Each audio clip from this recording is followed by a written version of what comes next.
اعوذ باللہ من الشیطان الرجیم بسم اللہ الرحمن الرحیم مولا صلی وسلم دائما ابدا علی حبیبک خیر الخلق کلہم یا رب بالمصطفی بلغ مقاصدنا واغفر لنا ما مضى یا واسع الکرم۔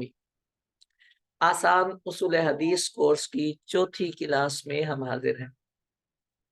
اللہ تعالی ہمارا آنا بیٹھنا سیکھنا سمجھنا سب اپنی کریم پاک بارگاہ میں قبول فرمائے، شرح صدر عطا فرمائے، علم نافع عطا فرمائے۔ سعادت مندی ہے ہم علم سیکھ رہے ہیں۔ کل آخر میں نے ایک گزارش کی تھی کہ جتنا سبق میں پڑھا رہا ہوں یہ کتاب سے ہے۔ اب دو صورتیں ہوتی ہیں کتاب پڑھنے کی۔ ایک یہ ہوتا ہے کہ استاذ وہ کتاب خود ہی حل کرتا چلا جائے اور اس کی عربی عبارات بھی خود حل کرتا جائے۔ ایک اولا ثانیہ اور ثالثہ تک تو یہی طریقہ چلتا ہے۔ چونکہ اصول حدیث بڑا فن ہے، اہم چیزیں ہیں، اس میں ہوتا یہ ہے کہ اس مقام پہ آ کے طالب العلم اگر بات سمجھ جائے اس میں اتنی صلاحیت خود ہونی چاہیے کہ وہ عربی کتاب سے وہی بات پڑھ کے اپنا مدعا کلیئر کر سکے۔ اب ہمارے پاس دو طرح کے طلبہ ہوتے ہیں، ایک وہ ہوتے ہیں جو مدارس کے بچے ہیں اور دوسرے وہ ہوتے ہیں جو مدرسوں میں نہیں پڑھتے، انہوں نے پیپر نہیں دینے ہوتے۔ جو مدرسوں میں پڑھتے ہیں انہیں بھی کوشش کرنی چاہیے کہ یہ کتاب حل ہو جائے، اور جو مدرسے میں نہیں پڑھتے ان کی زیادہ ذمہ داری بنتی ہے کہ ایک بات کلیئر ہو گئی، اردو میں ہمیں وہ بات بالکل سمجھ آ گئی، اب عربی سے وہی بات دیکھنا اور سمجھنا یہ بہت آسان ہوتا ہے۔ یقین جانی ہمارے ہاں طلبہ کے ایک بہت بڑے خلا کہہ لیں، ویکنیس، کمزوری کا سبب یہ ہوتا ہے کہ طالب علم یہ سمجھتا ہے جو کتاب مجھے میرا استاد دکھائے گا میں صرف وہی دیکھ سکتا ہوں۔ That's wrong۔ آپ بہت کچھ دیکھ سکتے ہیں۔ دیکھیں میں نے مقدمۃ الشیخ آپ کے سامنے رکھا ہے۔ اللہ نے چاہا، میرا اپنا جو ٹارگٹ ہوتا ہے سبق پڑھانے میں، جو پرانے طلبہ ہیں وہ جانتے ہیں کہ ارادہ یہ ہوتا ہے کہ اصول حدیث کے عنوان پر اب آپ جو بھی کتاب اٹھائیں گے وہ کتاب آپ سے باتیں کریں گی، اور اس کی ہم گارنٹی دینے کو تیار ہیں۔ کسی طالب علم نے مجھے کہا تھا آپ سند دیتے ہیں، تو میں نے اسے کہا تھا سند تو نہیں میں دیتا، لیکن میں اتنا ضرور کہتا ہوں کہ اگر آپ پراپرلی میرے طریقے پر چلیں گے تو اللہ نے چاہا کتابیں آپ سے باتیں کریں گی۔ کوشش کیجیے، اس میں احساس کمتری یا بوجھ لینے کی ضرورت نہیں ہوتی۔ آپ مطالعہ کیجیے، کتاب کو پڑھیے، جہاں سے آپ کو عبارت نہ سمجھ آئے نا، میں اس کے لیے حاضر۔ آپ مجھے وہ اسکرین شاٹ بھیجیے، میں اس کو سالو کروں گا، اور اللہ نے چاہا آپ کو خود سے پڑھنا آ جائے گا۔ اور اصل ٹارگٹ بیٹے یہی ہوتا ہے کہ آپ کو خود سے پڑھنا آئے۔ کب تک؟ استادوں کو بار بار تو نہیں چھیڑا جاتا۔ اب جیسے میں نے پڑھ لیا تو میرے پڑھنے کے بعد میں آج بھی نئی کتاب لے کے اپنے استاد صاحب کے پاس چلا جاؤں، جی استاد جی مجھے یہ کتاب بھی پڑھائے، تو وہ مجھے ڈانٹیں گے کہ بیٹے تجھے اتنا پڑھا دیا اب ابھی بھی تجھے پڑھنا نہیں آیا۔ تو پڑھنا آنا چاہیے۔ یہ کورسز کروانے کا اصل ٹارگٹ یہی ہے کہ آپ کو پڑھنا آنا چاہیے۔ امید ہے پچھلے اسباق بڑے دلچسپ رہے ہوں گے آپ کے، اور آپ نے اس کی تکرار اور نوٹس وغیرہ بنانے کی کوشش کی ہوگی۔ اصول حدیث ہیں، اہم ترین چیزیں آپ کی نظر میں آئی ہیں، اصطلاحات ہیں۔ اب آپ حدیث کی کتابیں پڑھیں گے نا، یہ لفظ آپ کے سامنے آئیں گے۔ جب یہ لفظ آئے گا تو آپ کو کلک کرے گا، تو پھر آپ دیکھیے گا کہ آپ کی ہنسی کیسے نکلتی ہے۔ آپ دبا دبا کے مسکرائیں گے اور دل میں خوشی پیدا ہوگی کہ یار یہ لفظ پہلے بھی آتا تھا لیکن پہلے ہمیں اس کا اندازہ نہیں ہوتا تھا، اب آیا ہے تو اندازہ ہو گیا ہے۔ چلیں تھوڑا سا اگلے سبق کی طرف۔ اللہ آپ کو آباد و شاد رکھے، خوش رکھے۔ محنت کیجئے، علم دین سیکھنا چاہیے، خالی پڑھنا نہیں چاہیے، سننا نہیں چاہیے۔ سامعین دنیا میں بہت ہیں، چاہیے ہمیں سیکھنے والے معلمین متعلمین چاہیے۔ اللہ کرے کہ میں آپ کو اپنا مدعا سمجھانے میں کامیاب ہو جاؤں۔ اصول حدیث میں حدیث کی اصطلاحات ہم پڑھ رہے ہوتے ہیں۔ حدیث کی کتابوں میں جو لفظ استعمال ہوتے ہیں ان کا ایک کانسیپٹ ہوتا ہے، ہم وہ کلیئر کر رہے ہوتے ہیں۔ کل ہم نے مسند کا لفظ دیکھا،